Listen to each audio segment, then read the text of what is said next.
Era terça-feira e quinta-feira vinha vagão de louco para cá.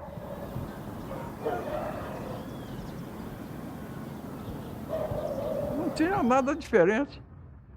Só no vagão de louco escrito vagão para louco, né?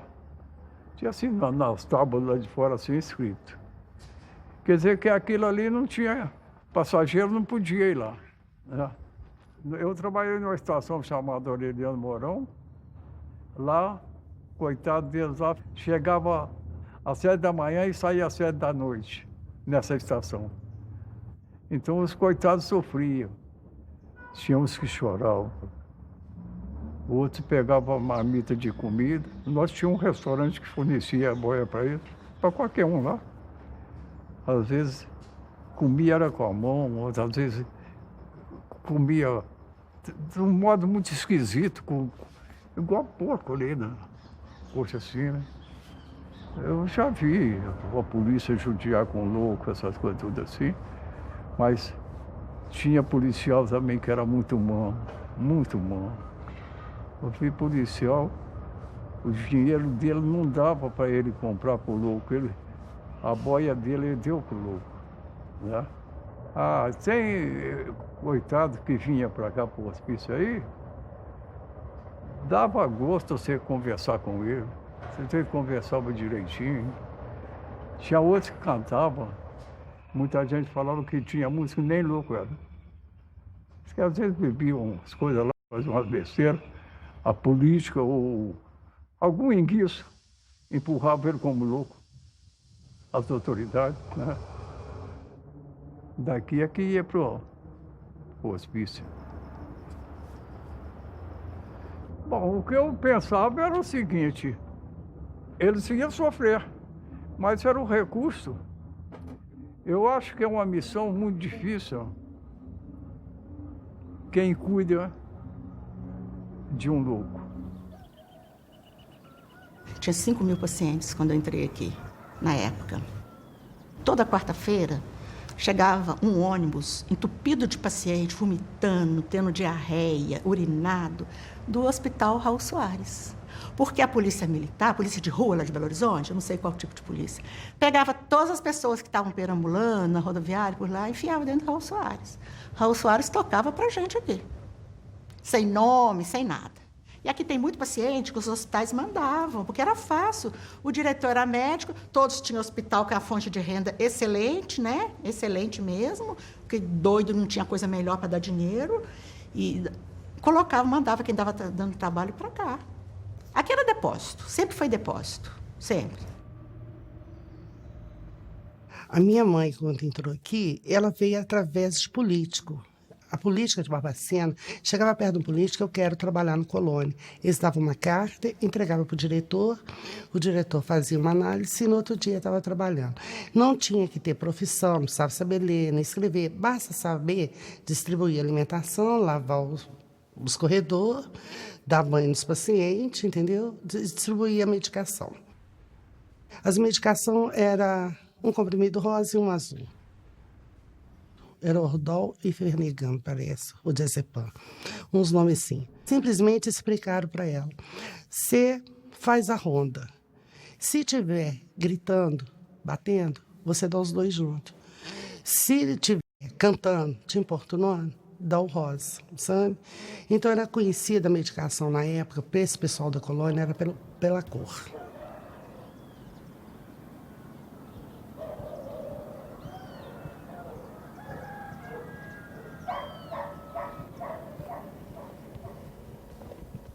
O final do século XIX em Barbacena é marcado por um mito que se cria na cidade, no Brasil como um todo, de que aqui havia um clima muito especial, clima serrano.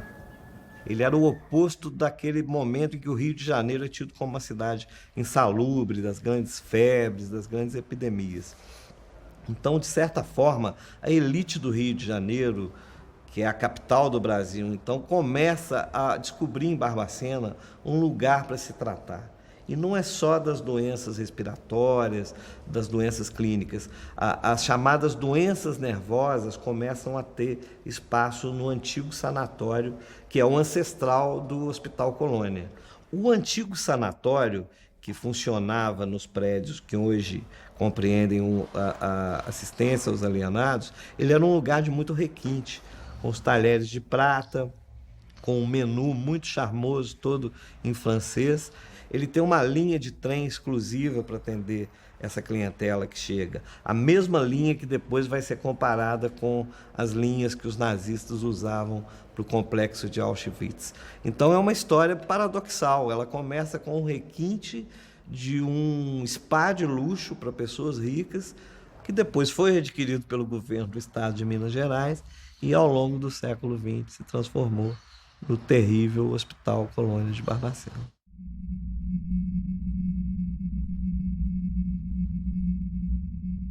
Quando eu tive acesso às fotos feitas dentro desse hospital em 1961 pelo Luiz Alfredo, eu fiquei tão impactada que eu não vi nenhuma daquelas fotos no hospital. Todas aquelas imagens me remetiam a um campo de concentração.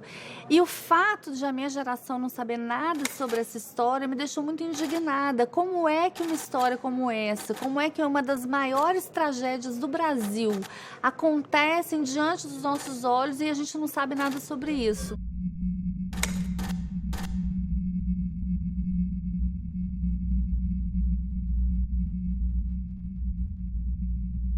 Eu descobri que o Brasil desconhecia uma das suas piores tragédias.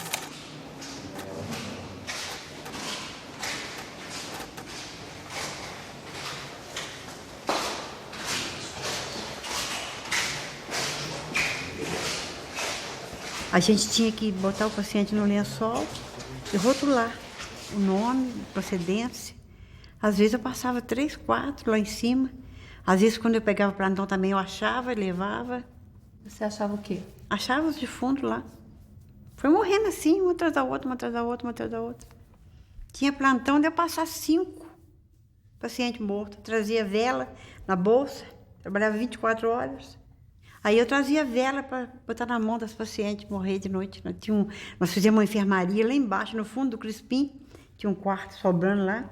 Aí fizemos uma enfermaria ali, para ver se salvava alguma coisa, né? A gente trazia leite de casa, fazia leite em pó, tentava colocar na boca, mas já estava no estado muito ruim mesmo. De repente, começou a vir uma canja branca rala, que você servia com a caneca, nos pratos de alumínio. Aí foi acabando, até chegar no ponto que aquela quantidade de paciente morreu por falta de alimentação. A enfermagem aqui não tinha nada, né? Tinha nada. Tinha aquela bacia ali, ó, eu chamava de bacia fervedeira, que você fervia a seringa que servia para todo mundo. Aqui tinha uma injeção chamada Benerva, que era um complexo B. Enfiava que cabia na seringa, 10 ampulhas de Benerva e tudo, uma agulha desse tamanho, e ia aplicando de paciente em paciente. Hoje tudo é descartável, antigamente não era. Era isso que tinha. Lá embaixo do departamento B tinha um funcionário, que ele era guarda emprestado da Polícia Civil. E ele ficava com arma, que ele achava que era a polícia aqui dentro. Então, muitas vezes ele puxou a arma para mim, ele puxava para o paciente, os remédios punha tudo dentro de uma caixa de papelão, ele olhava para a cara do paciente, esse aqui que eu vou dar, esse aqui que eu vou dar, esse aqui que eu vou dar. Se o paciente não quisesse, ele ameaçava com a arma. Era um médico para 3 pavilhões. Eles chegavam na portaria do pavilhão, chamavam os funcionários e aplicava a medicação para ser aplicada. Tinha pavilhão igual o Crispim, que era o horror dos horrores. 400 pacientes, homens, tinha uma grade fechando, tudo violento, sem medicação. E se você entrasse lá, eles pulavam em cima de todo mundo. E nessa época eu não via comprimido, não via não. Eles davam xarope aí, que o farmacêutico fazia, né? E o eletrochoque, que era muito usado. E aquelas muito agressivas, muito violentas, que não tinha resposta, que não tinha as medicações que tem hoje em dia, dava eletrochoque. Que eu, por sinal, fiz muito eletrochoque, bastante, não tinha outra coisa. Muito paciente deprimido, recuperava, mas a gente não dava com anestesia na época, mas eu fiz bastante, era eu e o doutor Zé Carlos, fazia 1 ou 2 vezes por semana, mas os pacientes seguravam direitinho, acalmavam o paciente, dava carinho para eles, e eu punha no mínimo para dar o eletrochoque, dei muito. E a gente punha assim na cama, mais de 40 pacientes, sabe? Eu ficava com tristeza porque eles viam, um via o outro tendo as coisas, né? Mas a gente mandava eles fazer uma oração, conversava com eles e tudo. Eu costumava pôr de 5 em 5. O médico vinha, passava as voltagens.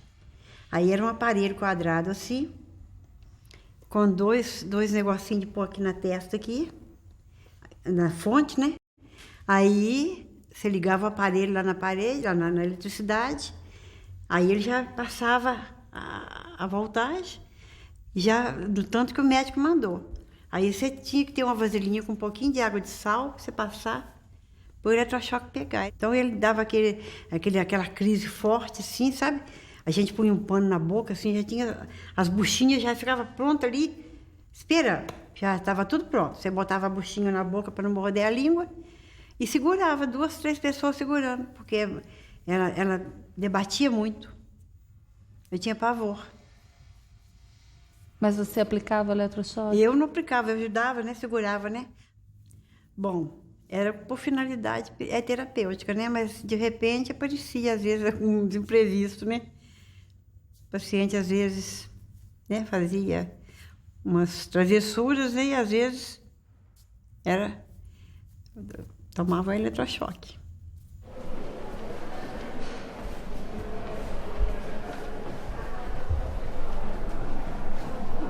Eu tive vergonha de ser psiquiatra, foi quando eu vi as cenas que eu vi. Foi a vergonha de ser gente, foi de ser psiquiatra só. De ver o que é possível fazer com o outro.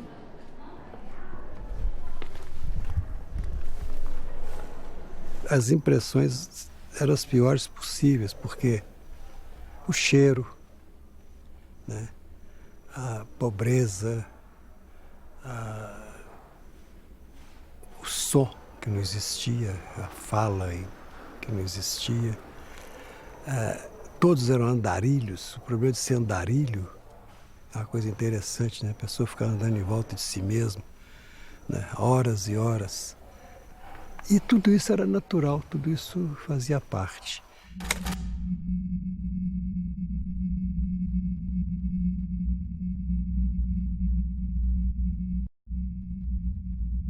Uma das coisas mais impressionantes dessa história é a situação dos meninos de Oliveira, exatamente porque eles tinham, ao contrário dos pacientes do Hospital Colônia, eles tinham algum tipo de deficiência física ou mental. E os pais sentiam vergonha desses filhos e encaminhavam esses filhos para um depósito de crianças chamado Hospital de Oliveira. E aí, quando esse hospital fecha, esses meninos eles acabam mudando de depósito e acabam sendo encaminhados, então, para o Hospital Colônia no início da década de 70.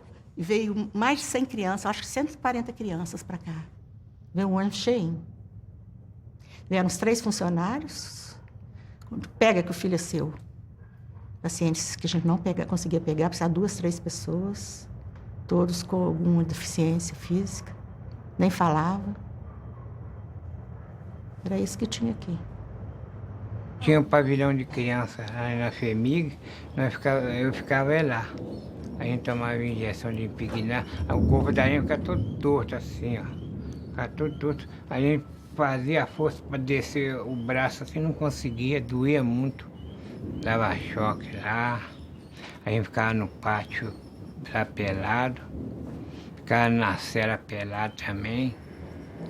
Jogava água na cela, a gente ficava dentro da água na cela. Ficava apanhando lá. Aqueles enfermeiros, sabe?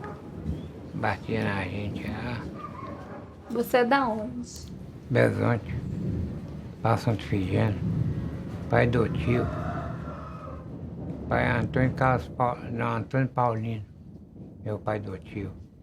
Me criou desde pequeno assim, ó. Eu fui lá em Belzonte e não vi ele mais. Mãe morreu. Quando eu era neném, ela morreu. Cheguei com 12. Toninho, você tá com quantos anos? Não sei mais não.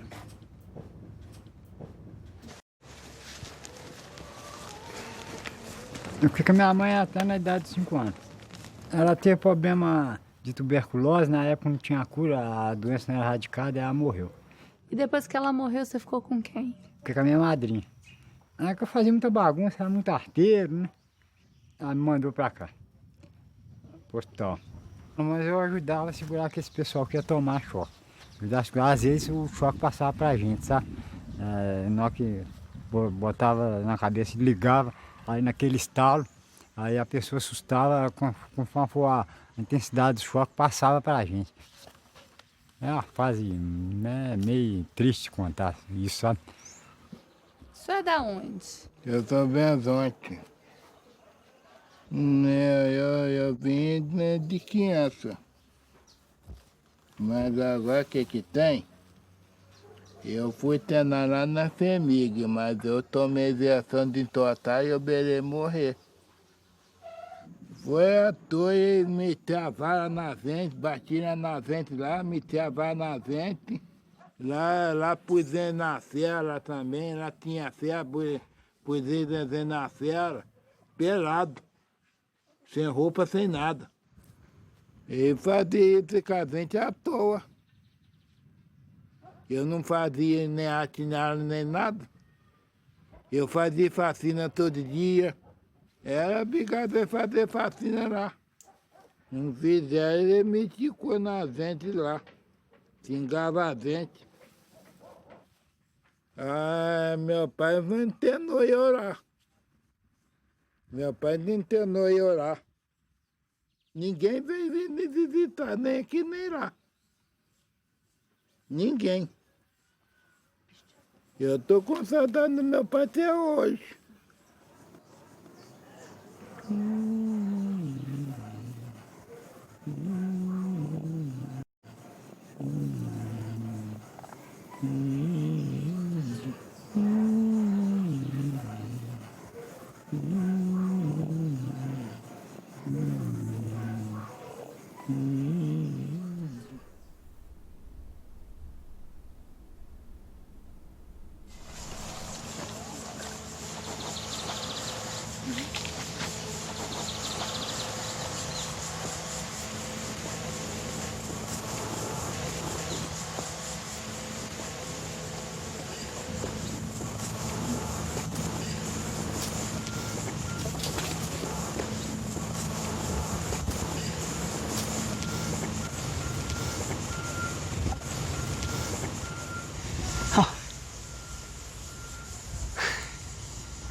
Interessante.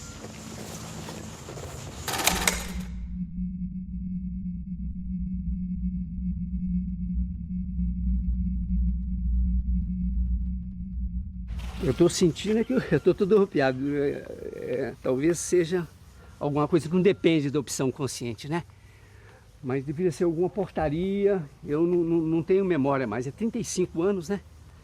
Essas coisas, elas têm uma memória muito, elas estão guardadas num espaço muito escondido na mente da gente, entende? Elas têm uma relação muito com dor, com sensibilidade. Eu fiquei aqui por volta de 4 horas com um grupo de médicos. Aqui, né? Aqui não é das crianças, será? Talvez fosse a coisa das crianças, mas não tinha essa cerca. Aquilo ali também, deixa eu ver. E como que as crianças estavam? Elas estavam... A criança normalmente é mais... Elas ficavam quietinhas, né? Não movimentavam. Tem até uma foto de uma que está bem na posição fetal que eu fiz, né? Uma foto que eu fiz por cima. É uma situação de defesa que eu achava, né? A única maneira de se defender da situação que estava era de apertar o corpo, as mãos. Tinha um menininho também, que esse foi muito forte também. Eu não lembro onde que foi que eu fiz a foto, que ele... Eu lembro que a hora que eu cheguei perto, ele levantou o bracinho e falou assim: moço, o senhor quer ser meu pai? Esse foi forte. Pôs a mãozinha assim, chorou. E a foto é uma das fotos que sensibiliza muitas pessoas quando vê. O choro dele, procurando um pai naquele lugar ali, né?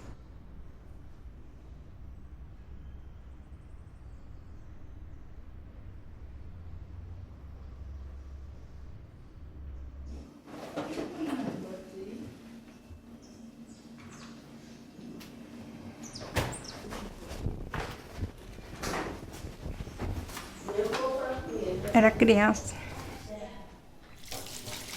Minha família internou eu, criança, assim, na Oliveira. Eu dei alguma crise, assim, não tinha remédio para levar no médico, aí me internou. Injeção, tinha aquela injeção grossa, desse tamanho assim, dava aquela injeção grossa na gente, de pregnar, choque já viu os outros tomar, e paciente morrendo, tadinha, sim. E nós já passou fome também, isso já falo verdade, quem fala verdade merece castigo. Nós ia lá no mato para pegar capim de lixo, cheio de formiga, para botar num colchão. O colchão era assim, era um colchão assim, de pano. A mãe mandava fazer, remendar assim, e botar na cama para a gente dormir. Os bichos tudo mordendo a gente, a formiga mordendo a gente. Ninguém apareceu. Mas eu tinha saudade da minha família, eu já sonhei com a minha família, já sonhei com minha mãe, assim, que eu ia na rua assim, mãe, me dá um copo d'água. Aí ela falou assim, não, filha, entra dentro de casa, assim, não, mãe, quer só um copo d'água. Aí ela me dá um copo d'água. Tem vezes que eu fico triste no meu quarto, saudade. Como é que eu vou fazer? Não posso fazer nada. Não fiz nada com minha família, não fiz nada. Eu não posso nem falar mais nada desse negócio, não, senão eu fico triste da minha família. É como se a memória deles, afetiva, tivesse parado no momento do abandono. Eles tivesse sido congelada ali, no momento do abandono, quando os pais deixam eles ali e nunca mais voltam. Quando os sobreviventes puderam falar, é impressionante o impacto que isso teve dentro do Brasil, quantas pessoas se sentiram envergonhadas pelo tratamento de décadas e décadas foi oferecido para pessoas consideradas indesejáveis sociais, a forma indigna que o Estado brasileiro e que a sociedade brasileira trata e tratou essas pessoas, é uma herança que nos envergonha.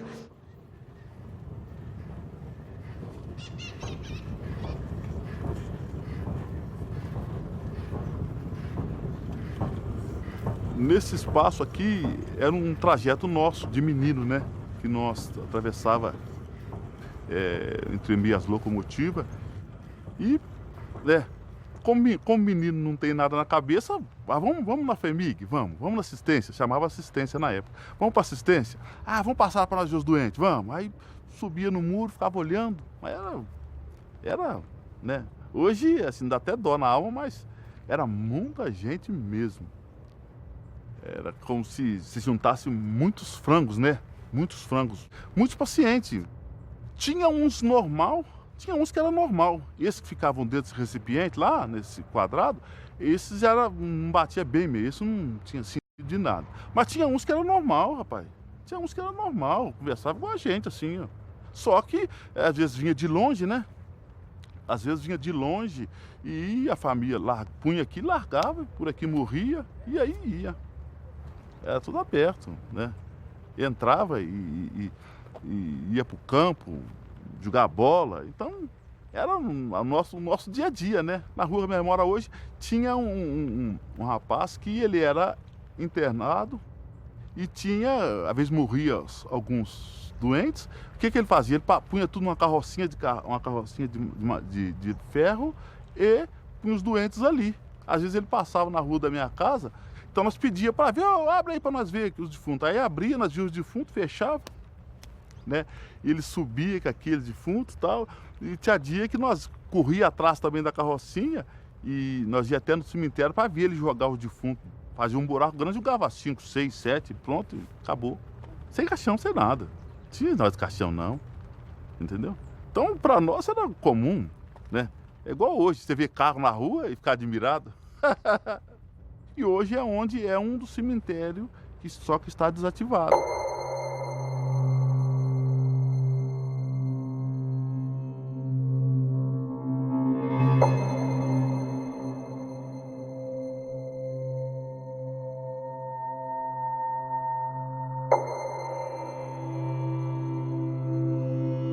Se você cavar aqui, você vai encontrar ossos e ossos aí, né?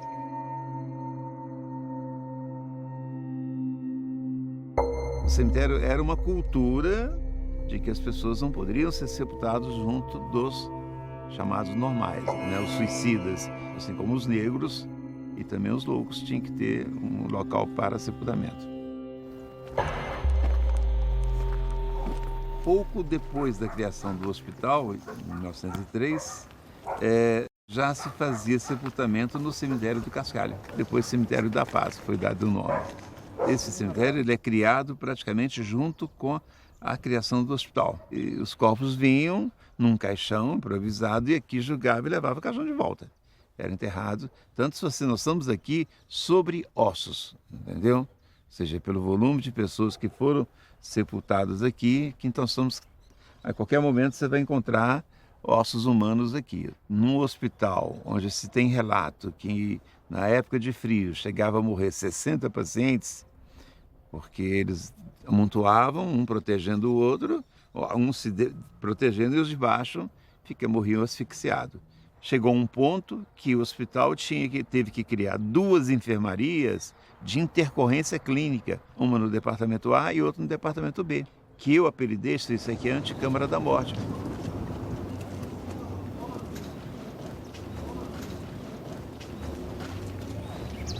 Aí eu ainda, diretor, chego os moradores, os vizinhos começavam a queixar do cheiro, ou seja, então percebemos que a terra já não estava absorvendo a quantidade de mortos, então nós resolvemos encerrar o contrato e não mais permitir o sepultamento de pessoas aqui nessa instituição.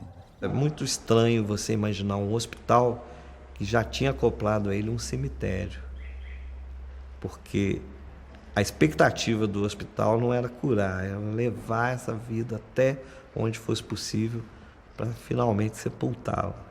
No primeiro momento do hospital, as coisas funcionaram de uma forma diferente. Ele cumpriu o papel baseado na medicina francesa, pelo menos até a década de 30. É onde eu sempre afirmo que a partir do Estado Novo, o regime forte, né, as coisas começam a complicar dentro da instituição. A família, quando internava, ela não queria saber, né? Tem história, né, de famílias que internavam e mudavam de endereço ou de cidade para não receber ou não ter comunicado dos pacientes. Então morria, você não tinha como, às vezes, comunicar com a família, e quando comunicava, a família não tinha condições de vir buscar o corpo. Muitas vezes era cedido às faculdades.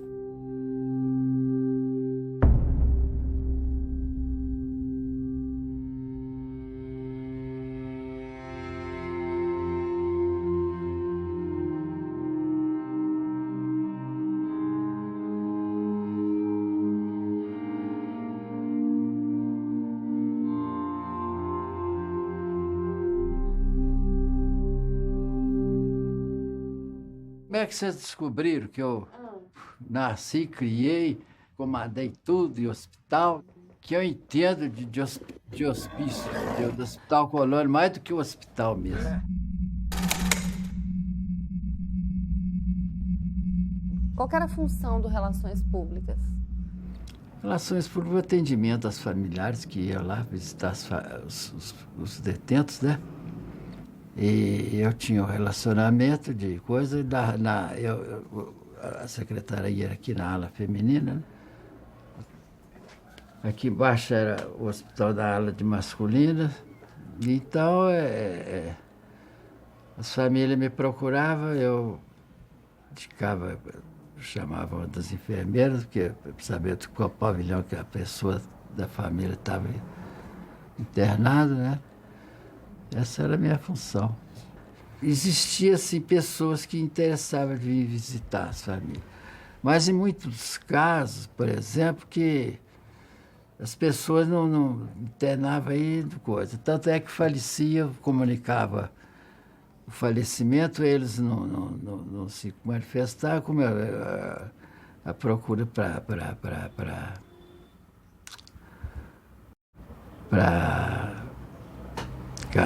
essas faculdades era enorme, né? Então eu atendia as faculdades que precisava, né? Então morria, a gente trazia cá para cima. Pegava com cobertor, 4, eu e mais 3 pacientes, no cobertor, que nem uma maca a gente não tinha, não. Aí punha lá em cima, arrumadinho lá os corpos, lá, tudo assim no chão, assim, com procedência, com tudo. Olha, os pacientes estavam mortos lá já, esperando eles virem buscar. Aí chegava, né? Às vezes não tinha condução própria para vir buscar. Levava daquele jeito mesmo. A gente ouvia cair dentro daquela caçamba igual pedra, assim, lá. Era eles jogando lá. Depois tampava com uma lona e ia embora, né? Ninguém. Eu tinha um relacionamento de comunicar com os familiares, né? Quando eles não se manifestavam interesse de vir buscar o cadáver, qualquer coisa, né? Quando tinha o cadáver disponível, a gente cedia para essa faculdade. E esses cadáveres, eles eram cedidos ou eram vendidos? Não, era cedidos, não era vendidos, não. A gente viu documentos, inclusive livros de registro, que tem o preço de cada peça anatômica. Preço? O senhor sabe alguma coisa sobre isso? Não, isso aí eu não sei, não. Como é que isso aí não estou ciente disso, não. Eu só recebia a ordem do diretor eu passava para o Clarindo, que é o preparador, e a minha secretária fazia nada de dinheiro.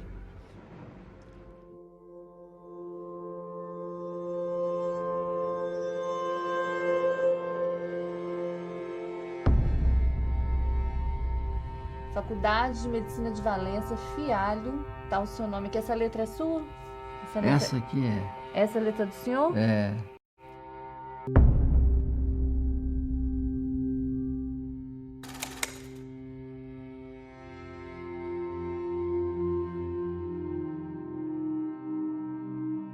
Essa questão da venda dos corpos, que é um fato já do final dos anos 70, ele é a exacerbação de uma sequência de descaminhos que esse lugar vai tendo ao longo da sua história.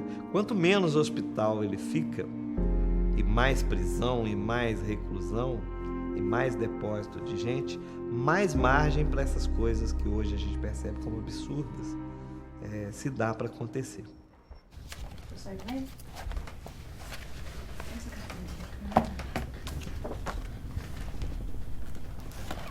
É um pavilhão muito bonito, sendo um dos pavilhões mais antigos do hospital. É o pavilhão Antônio Carlos, né? É um colonial de respeito, porque não é qualquer um que faz um pavilhão desse aqui. Muito perfeito. Esse aqui hoje é onde está funcionando a cozinha. Foi tirado o telhado e reformado para a cozinha.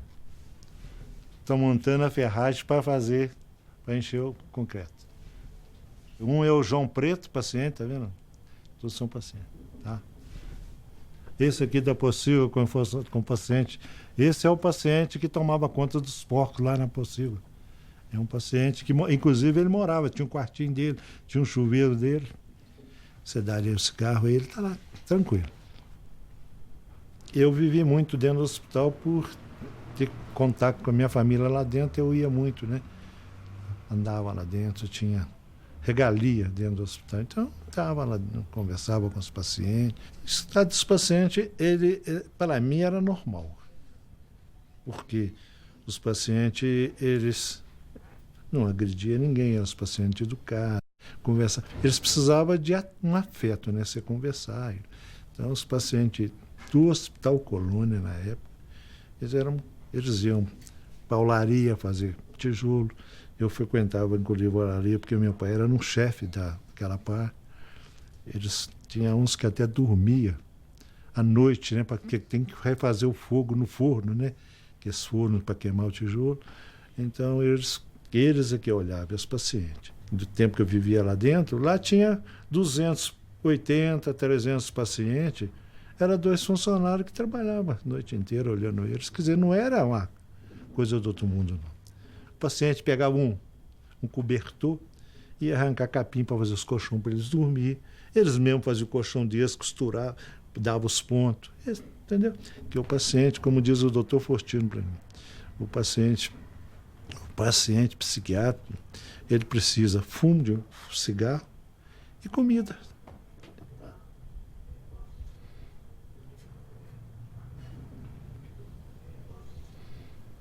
Incomodava ver eles assim? Incomodava porque eu entrava no pátio para tirar paciente para trabalhar.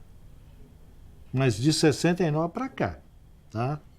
Eu entrava lá, porque eu já era o chefe de obra, então eu tirava, em troca de um maço de cigarro, e ele saía para trabalhar. Até agarrava na minha mão para sair, tá?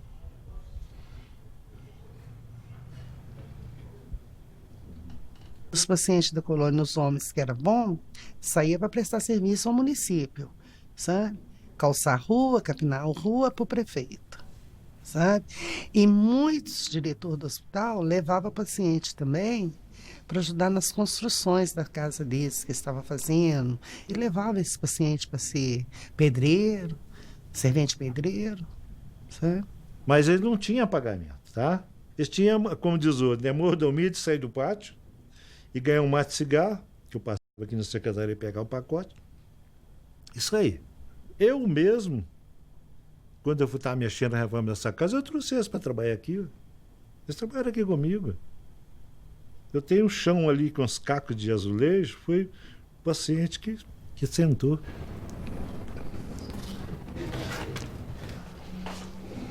Tudo isso aí, a agilidade dele, é um paciente psiquiátrico, tá? Isso aí é o carinho que você tem com ele, faz coisas que você nem acredita. E o paciente, minha filha, é igualzinho. Deus me perdoe falar isso. É um cachorro manso, muito bom. Ele atende igualzinho. Vem cá, faz isso pra mim. Sim.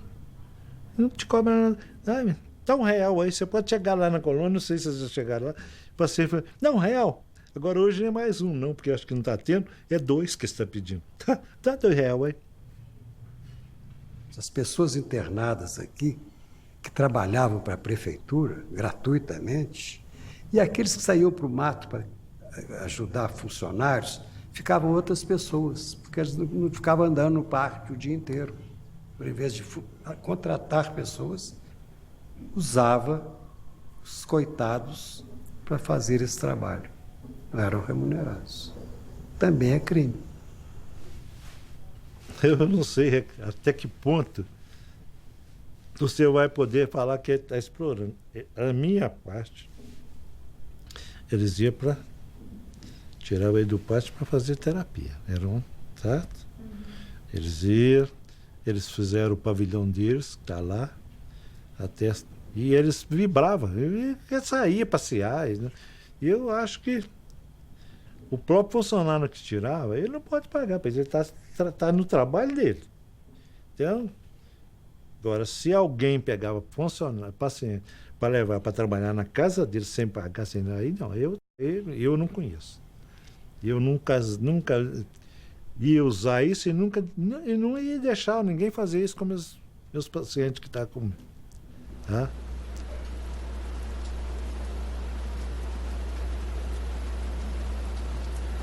Cada pavilhão tinha uma irmã que cuidava. Que era assim, elas punham as pacientes para fora 4 horas da manhã, para limpar a casa.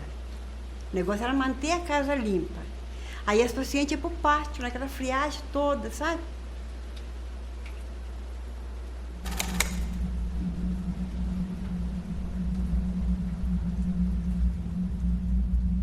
Tinha irmã de caridade aqui na época. Uma ou outra ajudava a gente. Eram bons estudos. Outros atrapalhavam a gente, sabe? Mas a limpeza no pavilhão que elas estavam era limpíssimo. Desde que os pacientes ficavam todos entulhados dentro dos pátios. Arrumou, pôs as coxas brancas de piquê, ninguém podia entrar. Elas rezavam terço com as pacientes. Elas tinham essa função de ir lá, rezar, orientar, entendeu? Se a gente precisasse de alguma coisa, elas é que tinham que vir fazer licitação para vir buscar no almoxarifado. E ficava ali. Um certo tempo de manhã. De tarde você já não via mais elas. Elas exploravam muitas pacientes para fazer crochê, trabalho manual. Então essas pacientes trabalhavam separadas. Trabalhavam só para as irmãs. Não faziam nada para ninguém. Tinha o dormitório escolhido, né? Era o primeiro dormitório de cima que era o mais limpo. Ali só ficava elas. E elas recebiam para isso? As pacientes? É. Ah, não. Às vezes, assim, muito raramente, sabe? Mas, assim, um bolo que fazia lá na casa delas, que levava lá um pedacinho para elas. Mas muito raramente. Essa irmã Helena Coelho, que era a mais velha, ela era econômica, né? Que trabalhava no almoxarifado. Então, todo lugar você sabe que tem essas corrupção mesmo, né? Que a gente está vendo hoje, né? Então, vinha a carne de segunda e o dono da carne recebia como de primeira. Mas não deixava de dividir com elas, claro. Um dos principais trabalhos do repórter, quando ele vai contar uma história, principalmente uma história tão trágica como essa, é identificar as responsabilidades. E a primeira coisa que eu quis fazer quando eu entrei dentro do hospital e quando eu comecei a ouvir os sobreviventes, que pela primeira vez foram procurados, que pela primeira vez ganharam voz, eu queria que alguém me dissesse de quem era a culpa. E eu fiz essa pergunta centenas de vezes para centenas de pessoas que eu ouvi. E eu não conseguia chegar a uma conclusão, isso me incomodava muito. Até que um dia, uma das entrevistadas, uma das personagens do livro me disse assim, a culpa é coletiva, ela é de todos nós, é de toda a sociedade, porque todo mundo participou disso. Que essa resposta, ela é uma resposta que importante, porque não dá para, em nome da justiça, a gente cometer a injustiça de falar de um só nome. Foram 8 décadas de violação de direitos, 8 décadas de maus tratos, de tortura, de fome, de frio, 8 décadas em que passaram por lá milhares de pessoas. A cidade de Barbacena convivia com essa tragédia. Os funcionários conviveram com isso, as famílias deixaram seus parentes lá. Então, assim, os médicos participaram disso de alguma forma. São muitas pessoas envolvidas. Para que uma tragédia dessa ela exista, ela aconteça durante 80 anos, é preciso que haja uma omissão coletiva. É lógico que a gente nunca vai poder tirar a responsabilidade do Estado brasileiro, porque o Estado brasileiro era o responsável por cuidar daquelas pessoas e o Estado falhou. Todos falharam com essas pessoas, todos falharam com as 60 mil vítimas do Colônia.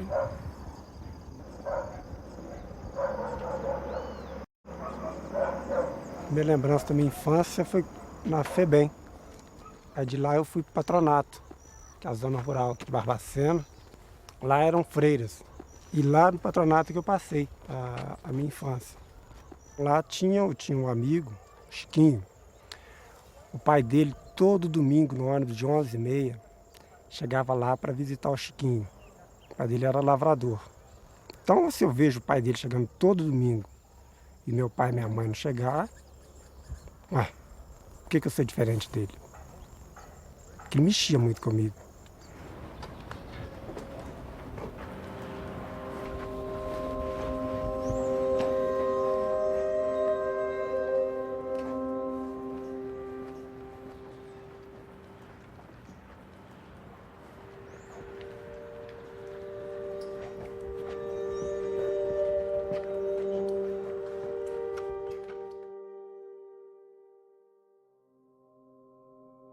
Minha mãe me disse que foi aqui que eu fui separado dela.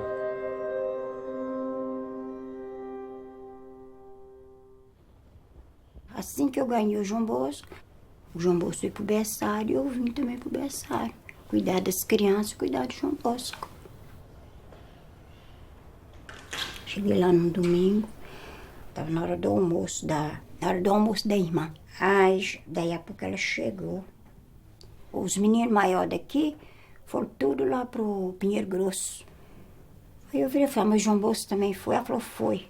Eu virei e falei, não podia ter mandado o menino para lá sem autorização. Aí eu até com ela. Você não tem direito de falar assim comigo, que eu não podia mandar o menino para lá sem sua autorização, porque quem manda no menino sou eu. Ela tá muito alterada comigo. Vamos dar um choque nela. Aí pegou por aqui, ó. Aí veio 2 guardas. Aí me arrastaram. Arrastaram para a sala de choque. Aí me deu um choque. A irmã me deu um choque. A irmã Tereza. Aí ela virou e falou comigo assim, aqui, você não volta aqui mais não, porque se você voltar aqui, outra vez, se você voltar aqui, eu vou te pôr no pátio. Aí nunca mais tive contato com ele. Que eu saí da FEBEM, não tinha para onde ir, não tinha como me manter. Não tinha dinheiro para me manter. Eu morei no quartel pelo menos até o ano de 99, ou seja, 12 anos eu morei no quartel. Eu não tinha Natal, Ano Novo. Isso eu não tive, porque eu não tive a família para eu poder passar com eles. Quando a minha mãe morreu, espalhou todo mundo. Aí foi que eu saí para começar a trabalhar, né? Eu tinha 10 já para 11 anos, né? Foi gente que me levou para vir para trabalhar lá, em Virginópolis, na casa desse senhor. Ele era advogado.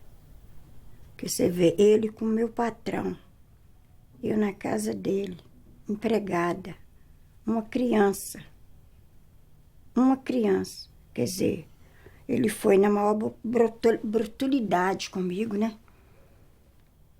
Nunca eu pensaria na minha vida que ele tivesse coragem de fazer isso comigo. Ele, um advogado, eu, uma simples empregadinha doméstica. Ele tinha 53 anos já, o homem. Eu tinha idade para ser meu pai. Ele era assim baixo, mas ele era fortão. Aí foi que ele me agarrou. Aí a menstruação sumiu, né? O corpo começou a crescer, né? Aí, olha, tava de 3 meses já. 3 meses. Depois que aconteceu, o que ele fez? Aonde ele me pôs? Aonde ele me levou? O negócio já estava tramado, né? Vim para aqui para ficar bater dentro de um hospital de doente mental, uma coisa que eu nem nunca tinha visto na minha vida. Eu pensei que o dia que eu entrei lá, eu pensei que eu ia sair de lá, que eu não ia ficar lá.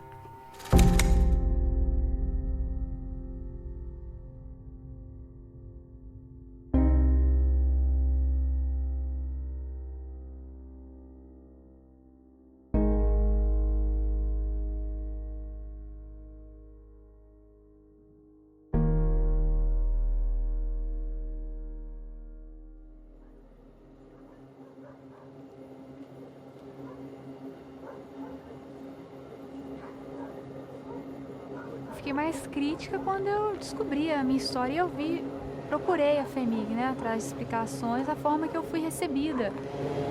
Muitos disseram, o que você está fazendo aqui, não vale a pena mexer nessa história, procurar isso.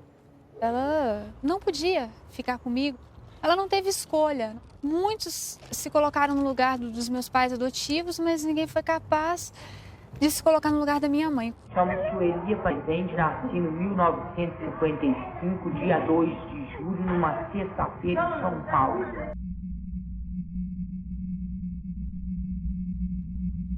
Elas saíam, né? Era muito paciente, ninguém dava conta de olhar, né?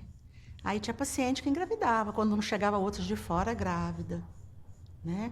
Elas saíam, encontravam, arrumava namorado aí. Agora tinha paciente que relacionava com outro paciente. Não tem uns pacientes que casaram com outras pacientes? Então tinha paciente que relacionava com o outro. Tinham filho, elas não queriam, não, elas davam mesmo. Não queriam nem saber. Tinha umas que não queriam dar, mas não podia ficar aqui. Porque tinha uma irmã de caridade de Belo Horizonte que levava os filhos nascidos daqui para FEBEM, de Belo Horizonte. Eu achava isso uma agressão. Tirava os filhos e levava. Agora, as funcionárias, muitas pegaram. Tem muita funcionária que pegou criança aqui, criou e deixava as pessoas verem. A Sueli era o terror de todo mundo, né? Muito difícil, agredia todo mundo. Ela passou por vários lugares. O último lugar que ela ficou foi lá nos modos residenciais, que lá era de paciente tranquilo e tudo. E ela adaptou melhor lá. Mas teve uma filha, né, que foi pega por uma funcionária aqui. E nesse inteirinho teve muitos problemas. Entre a mãe que adotou, entre a Sueli, entre essa menina que nasceu. Eu lembro assim que foi a mais problemática. Ela sofreu que queria a filha dela, né? E a moça que pegou, ela não trazia, não levava a Sueli, porque não tinha condição. Não trazia muito aqui, não. Diferente de mim e de outras pessoas, né? Eu descobri por acaso uma contradição da minha mãe, né? Começou por aí, que eu questionando sobre a gravidez, como que eu tinha nascido, ela disse que foi parto normal. E eu lembrei que anos atrás ela havia falado que era uma cesárea. Que mãe que se engana sobre isso? E descobri que eu não era filha dela, que eu tinha sido adotada e que minha mãe se chamava Sueli e estava no hospital. E depois eu conversei com a funcionária também assustada, e ela confirmou que ela tinha falecido mesmo, e que isso tinha ocorrido há 1 ano. Estamos todas de azulão, lavando o pátio de pé no chão.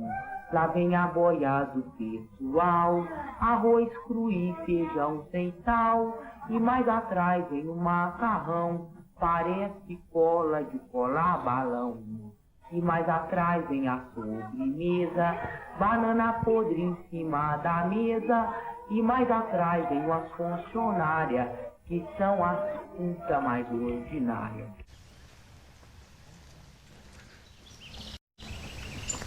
Eu nunca imaginava que um dia entrar nesse local aqui me traz recordações tristes. Aqui onde esteve minha mãe.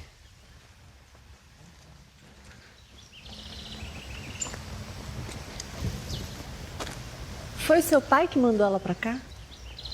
Não sei se foi, não. Eu não posso garantir porque eu era pequenininho, não tinha condições de saber. Eu não posso falar uma coisa que eu não sei. Ontem eu estava lendo o livro, né, antes de vir para cá. Daí o Bernardo, meu filho de 8 anos, chegou. Aí, meu pai, aí eu mostrei, filho, aqui, ó, essa aqui é sua bisavó. Mostrei a foto, né? Ele falou, pai, como é que ela fez para participar disso? Não, filho, ela não participou disso. Ela esteve lá e viu uma foto de uma cela, né? Pai, por que ela estava lá? Eu falei, diziam que ela era louca.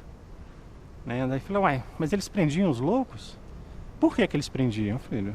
Porque ele pensava diferente, via um mundo diferente. Né? Você entendeu? Eu falei, não, nem eu, filho, nem eu.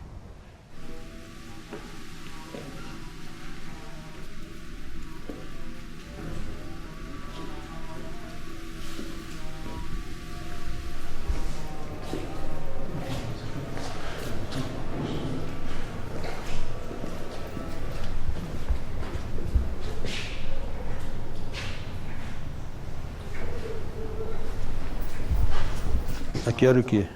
Outro dormitório. Mas aqui só os indigentes, né? Sim. Aqui é... Mas quem não era, né? Talvez eu tinha 9, 57, 58. Esse nome dela tá aí, porque ela deve ter vindo pra cá como indigente. Vê a data aí, vê se a gente consegue localizar. 57, 58? É. A quem servia esse sistema, né? Matrícula de loucos e indigentes.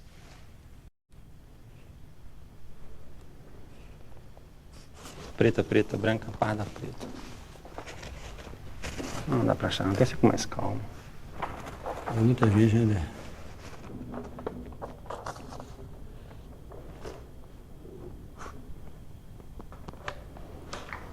Pai. O quê?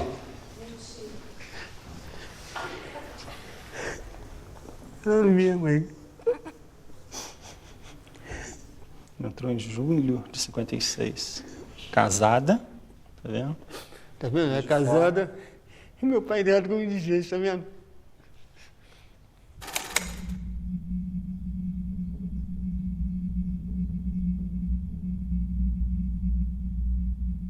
Reiteração no nome, aviso pedido verbal do esposo da paciente, Jorge Severino. Vou.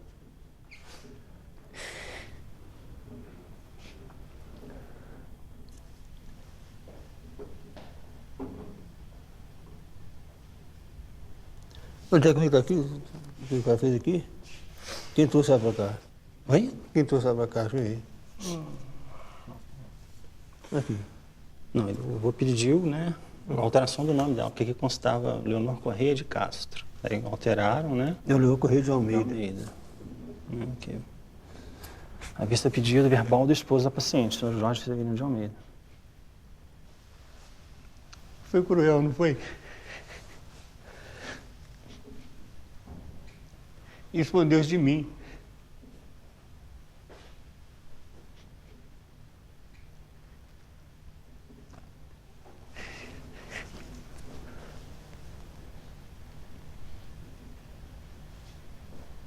É.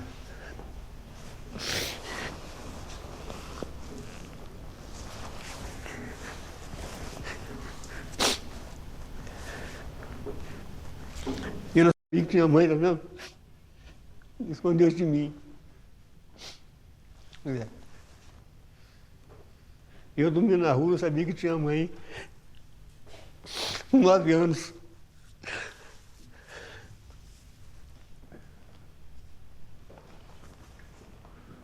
É.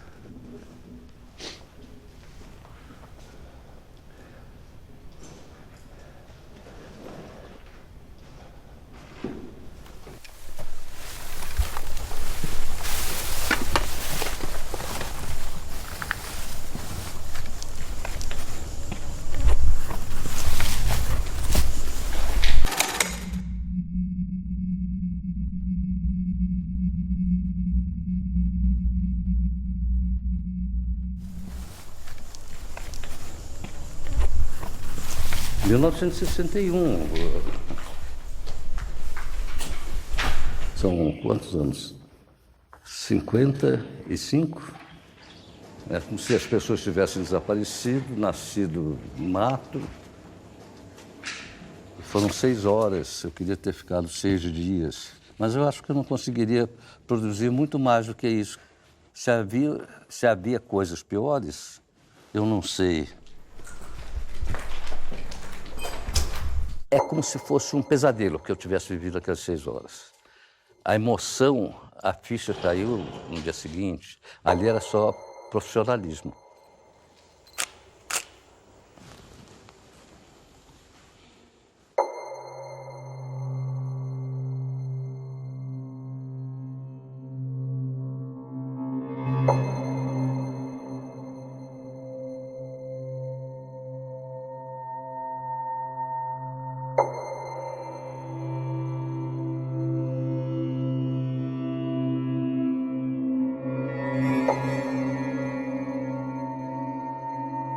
Estamos no local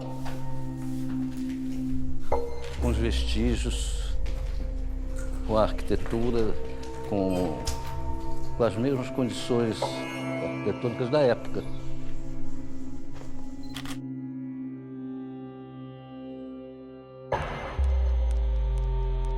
Aqui ó, essa parte aqui é aquela ali, ó. A porta, aqui ó, aquela parte ali. E a janela, e a porta. É daqui para lá.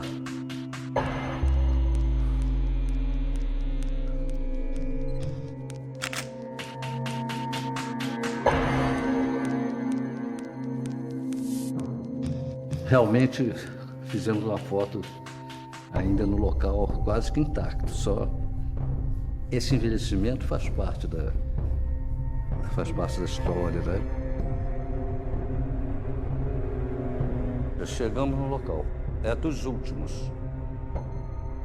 Quando terminar isso aqui, não restará mais evidência física nenhuma da época que nós estivemos aqui.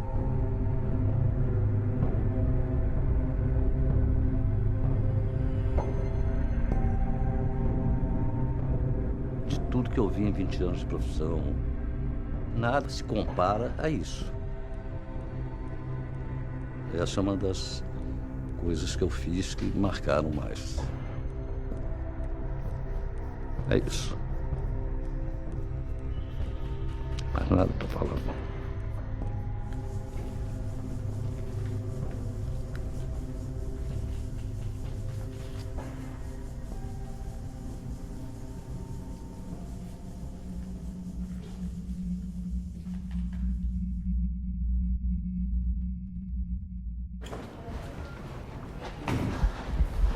Aqui tem uma mesa boa.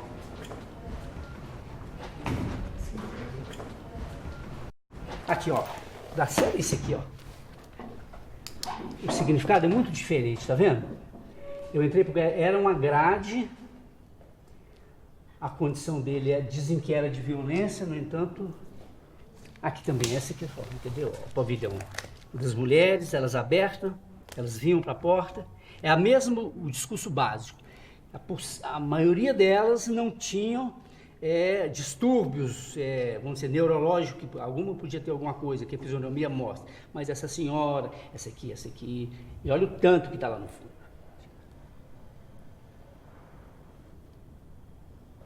Aqui já é degradação total, né? Essa aqui é a foto que eu falo, que esse momento aqui para mim foi crucial. Essas pessoas num abandono total, né?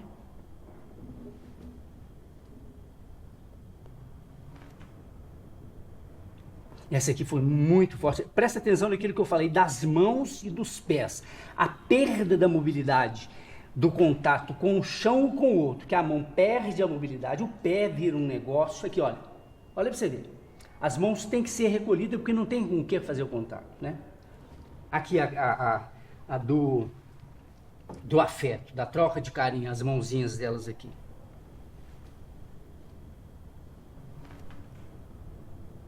Esse aqui é a vergonha. O que eu sentia é que ele ficava completamente envergonhado da situação que ele estava. Tem uma coisa que é interessante, a maioria era negro. Aqui já tinha... A cor negra já era uma discriminação.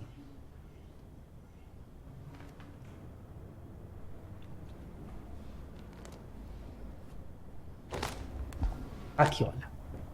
A pessoa que eu falo que perdeu tudo. Isso aqui é sol, abandono, apodreceu. É como se ela tivesse me cobrando, ou faz alguma coisa. Mas o que se podia fazer? E olha isso aqui também, ó. Ao rosto de pavor do menino aqui. Olhando para lugar nenhum. Você pode imaginar você no lugar, como filho, como criança, sem uma resposta. A boneca está aqui, mas a boneca está algemada.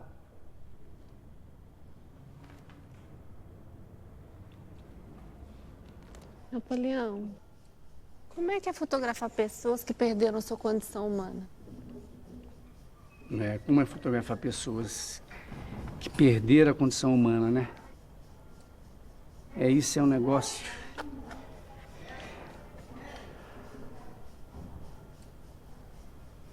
Como que é fotografar? Tem umas perguntas que são feitas, que para mim nos chama de koan.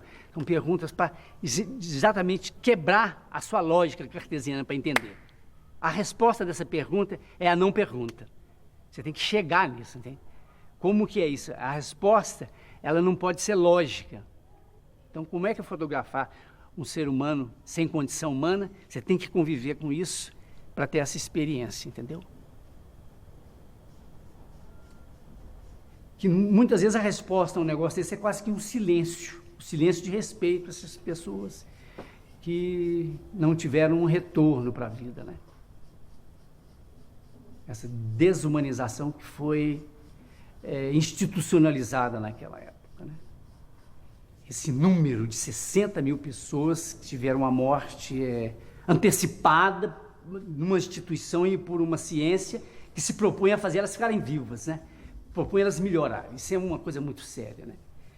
Eu não sei a âmbito da condição do ser humano que isso pode significar. Isso é a palavra que você falou é uma tragédia. Alguma coisa que era para fazê-las estarem numa situação melhor destruiu essas pessoas, né?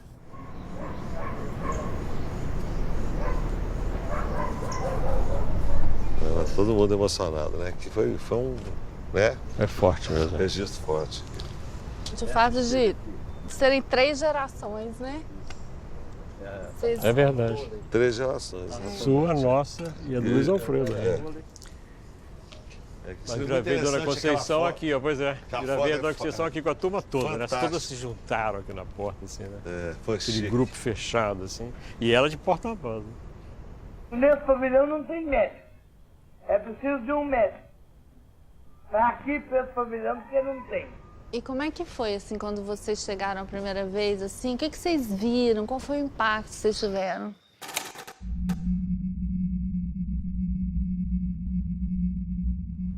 Eu tinha visto umas fotos, eu não conhecia o Cruzeiro, as fotos do Luiz Alfredo eu não conhecia. Eu era muito garoto na época e não tinha visto as fotos dele. Na escola de psicologia eu vi umas fotos que o cara tinha feito clandestinamente também.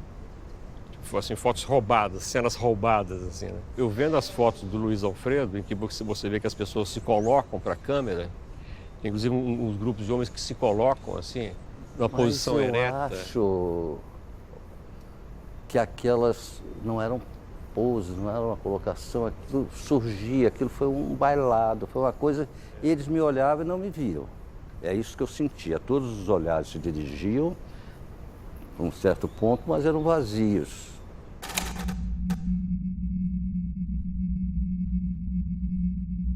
Você veio pra cá, né, com a cara e com a coragem, né, velho? Sem recurso, como é que foi? 5 pessoas, equipe de 5 pessoas. Quando a gente veio aqui naquela visita que viemos juntos, né? Você, eu, Simone, aquela turma. Quando eu voltei para lá que percebi que tinha abertura para fazer o filme, né? Em 5 dias eu montei a equipe e falei, não pode perder, essa porta fecha. A gente percebeu que tinha que fazer algo naquele momento, que tinha possibilidade, não podia perder, né? E era aquela hora e pronto. E viemos um coletivo de pessoas. Vocês estavam juntos a primeira vez? Viemos juntos. Foi um grupo grande que veio. Passamos um dia aqui, demos um giro no hospital. Um dia mesmo. Aqui no embaixo. O Irã voltou para escrever as matérias, eu voltei com a cabeça do filme, assim, de armar o filme. É porque o secretário de saúde na época liberou, né? Ele não sabia o que ia acontecer, né? Ele liberou e depois a gente publicou uma matéria dizendo, né? Que estava aberto, né, os portões aqui do hospital para a imprensa, né?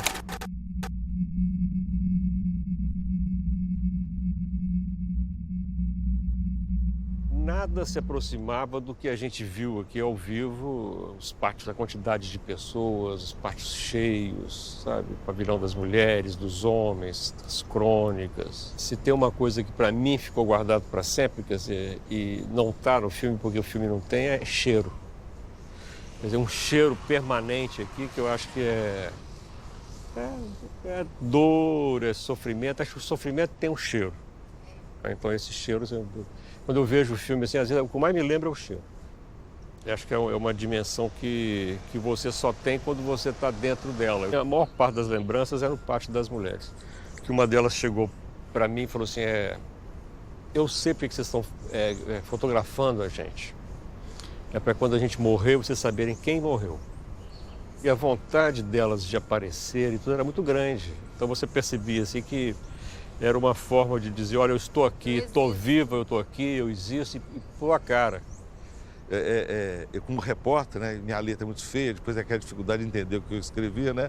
Eu queria aproveitar e tudo, eu estava falando para o Elvésio, eu não tive sentimento nenhum. Eu estava ali um profissional, um repórter, eu tinha que anotar tudo, até o sentimento. Né? Se era cheiro, se aquilo, eu tinha que anotar cheiro, tristeza, eu anotava o nome, porque eu não tinha sentimento nenhum. Eu estava em operação, trabalhando tecnicamente. Eu senti mesmo drama quando eu vi o filme, Em Nome da Razão, né?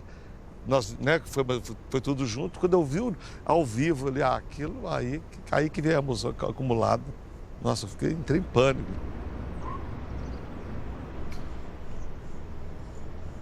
Agora, o que eu senti, assim, aí relembrando agora, assim, o meu sentimento era de que a gente estava cometendo aqui dentro uma transgressão. A gente estava transgredindo. A gente estava quebrando normas, porque a norma daqui é o isolamento, é o silêncio e essa omissão principalmente pelo silêncio. Eu acho que o que está na base desse contrato social de instituições como essa é que a sociedade será conivente com aquilo ali. E eu sinto especialmente que no momento que nós fizemos, quer dizer, de 79 para 80, a gente debaixo de uma ditadura militar, quer dizer, era uma metáfora assim, direta do que acontecia no Brasil. Do silenciamento, né? Do silenciamento, e a gente estava entrando, quer dizer, aí eu acho que, até comentando com o Irã, o título da matéria dele, Os Porões da Loucura, é perfeito, assim, é perfeito porque naquela época a gente falava no Brasil nos porões da tortura. Da ditadura. Os porões da ditadura, os porões da tortura, quer dizer, era o que era a voz corrente. Eu sinto que naquele momento a gente estava participando de uma revolução. Nós estávamos sendo agentes de uma revolução que estava acontecendo aos olhos nossos ali, na nossa vista ali, e que de fato ia modificar isso aqui para sempre. A primeira coisa mais importante que aconteceu, que eu achei que foi importante, foi a reação do próprio meio psiquiátrico, né? As pessoas, quando elas estão tratando com os doentes mentais, elas estão dando o máximo, elas acham que é aquilo. Elas não tinham consciência disso, né? Então, essas pessoas, se você criticar o trabalho delas, elas ficam revoltadas. Então, o pessoal que trabalhava nos hospitais psiquiátricos, eles não foram acusados de praticar a barbárie, não. Eles viram como eles praticavam um ato barbário.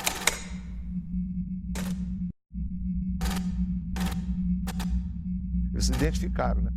Então, o que aconteceu? No primeiro momento, eles ficaram revoltados.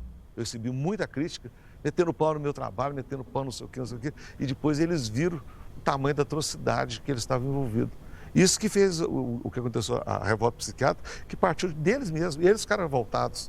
Eu acho que a gente ajudou a proporcionar esse cenário. Eu estou me sentindo aliviado de não ver ninguém aqui, né? Essa ausência deles aqui, essa é a mudança, né?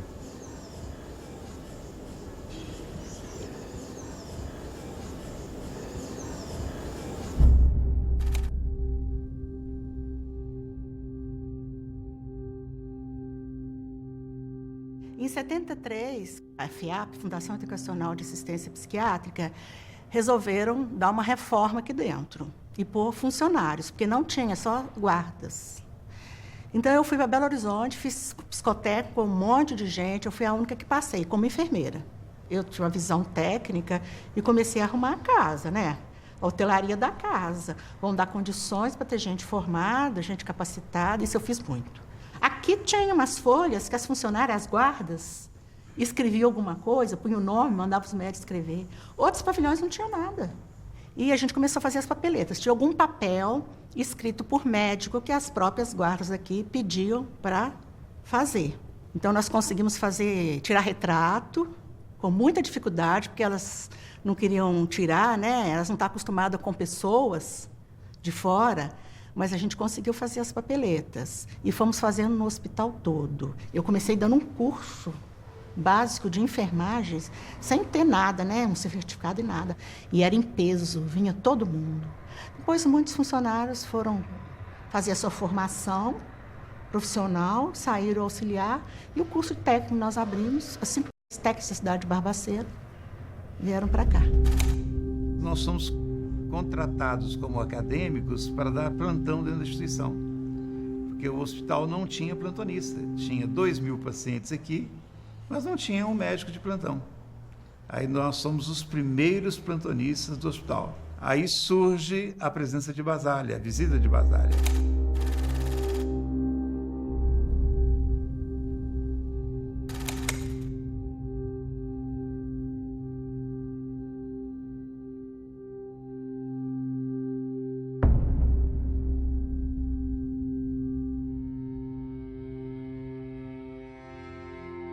E ele conhece as instituições psiquiátricas, onde ele chama isso aqui de um campo de concentração. Ele vem, faz a crítica, e Basália passa a ser um símbolo passa a ser uma bandeira da nossa luta por mudanças do modelo assistencial.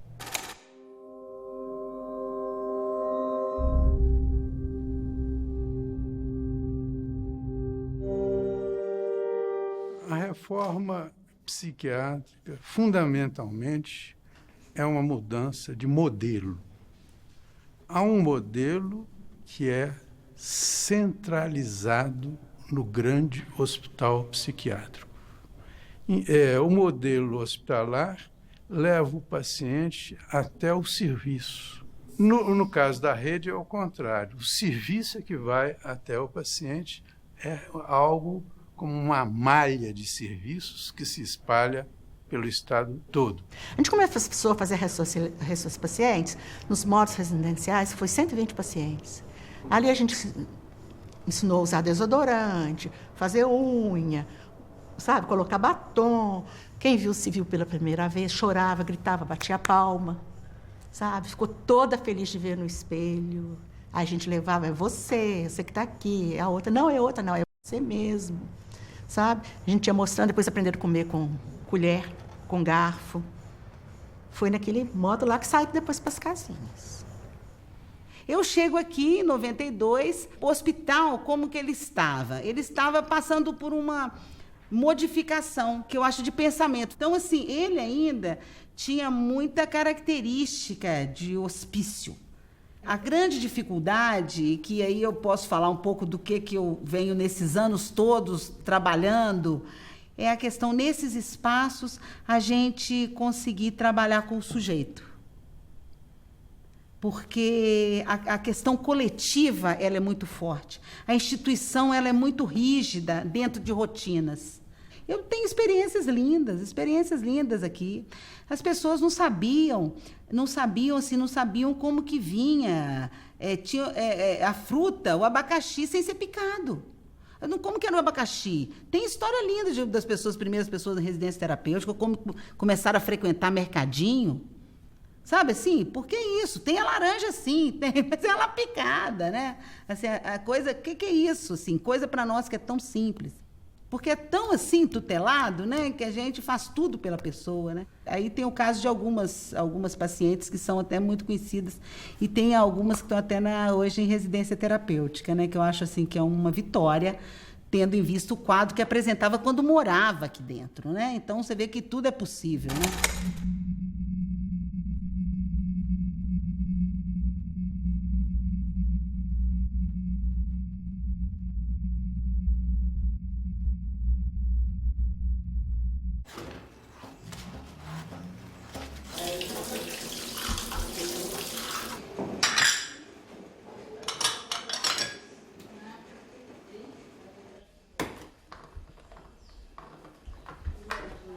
Eu já viajei um dia de avião.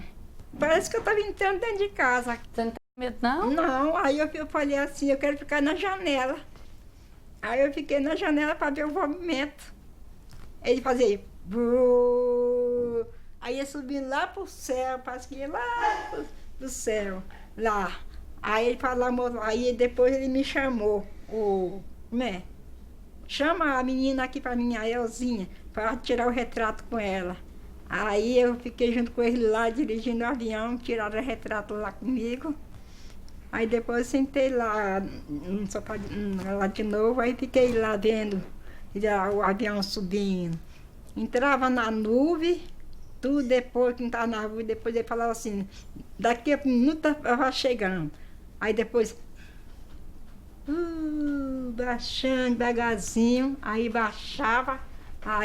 Aí todo gente de fora que ia tudo, aí a gente descia. Eu gostei mais do avião e do piloto. Ai, ai.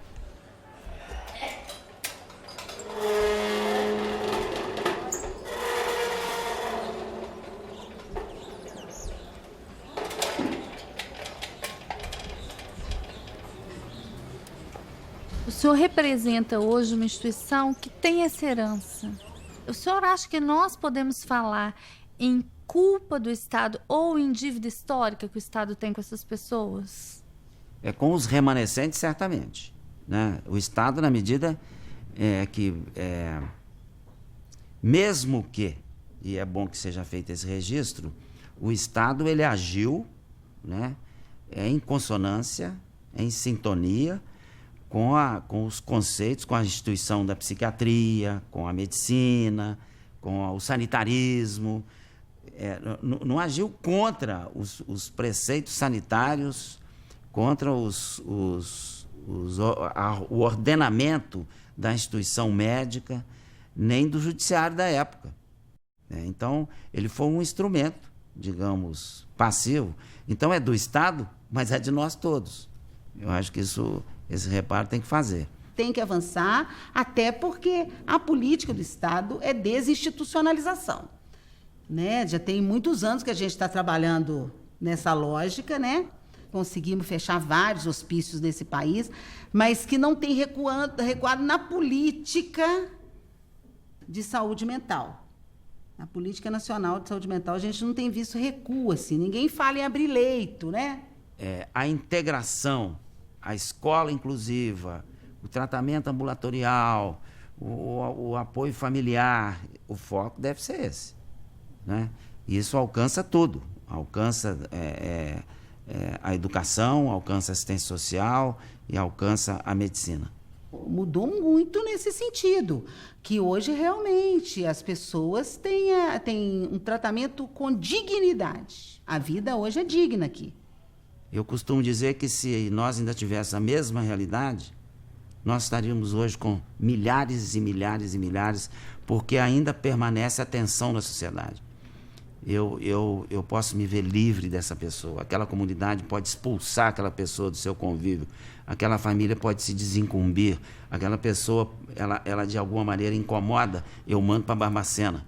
Quer dizer, isso, eu acho que essa é a raiz, né? É a noção, é a ideia de que é possível uma instituição que segrega as pessoas. A sociedade ainda tem muito de higienista. E o discurso da periculosidade, ele dá suporte a esse higienismo, né? Eles usam a agressividade para cometer violência. Nós enfrentamos hoje um problema grave, que é a da judicialização e das internações por ordens judiciais, sobretudo, e na sua imensa maioria, para pacientes usuários de drogas, os dependentes químicos. Quer dizer, por essa via, você pode ressuscitar, não uma situação como essa, mas no fundo, uma certa destituição da humanidade de alguns pacientes. A gente tem que estar sempre lutando para que essas coisas não se reproduzam, não nesta intensidade. Não nessa intensidade, porque isso aqui realmente eu acho que nós avançamos. Acho que a sociedade não tolerará jamais milhares de pessoas nessa condição. A vigilância, ela tem que ser permanente.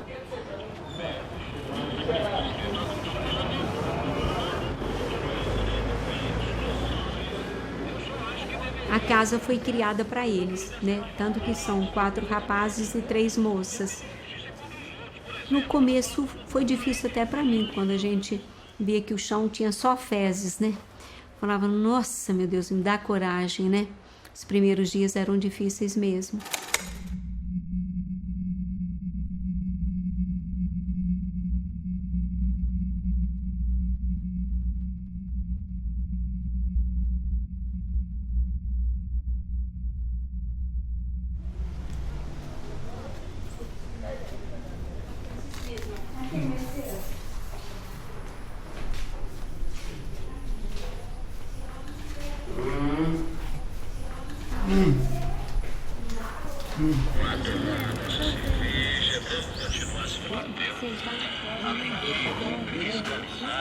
Dá para entender essa linguagem que não é uma linguagem verbal, mas que você vê no corpo, né?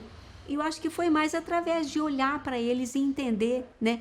Por exemplo, às vezes o Albino estava numa posição e eu falava, não, o Albino está se sentindo incomodado nisso aqui, vamos trocar, vamos deixar, né? Porque não tem rigidez. Eu falo, olha, gente, vocês vão me desculpar, mas quem trabalha aqui não tem rigidez de nada, não. Por exemplo, quer andar, anda, quer levantar, levanta.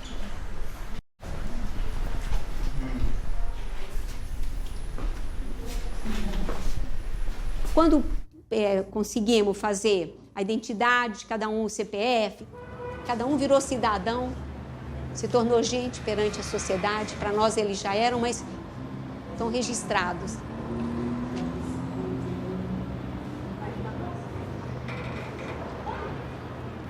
E o Silvio é aquele menino lourinho que tinha uma opção de moscas, né, em cima dele.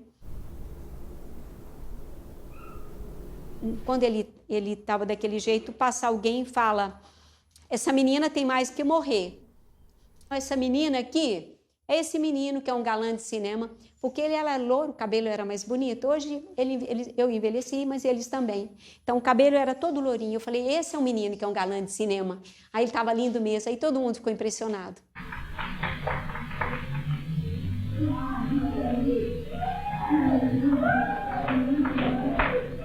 A Wanda Lúcia, né? A Wanda Lúcia está naquele filme do Elvésio Raton, quando ela era pequenininha, junto com o Silvinho.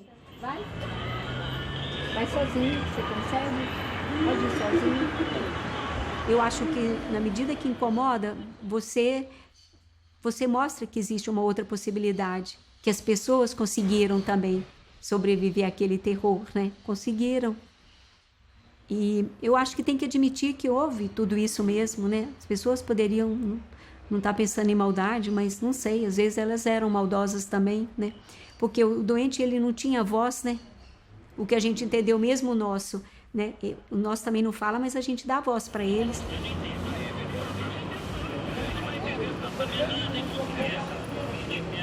Achei bonito, né? Porque eu nunca imaginava que uma irmã de caridade ia ter 7 filhos e bem deficientes, né?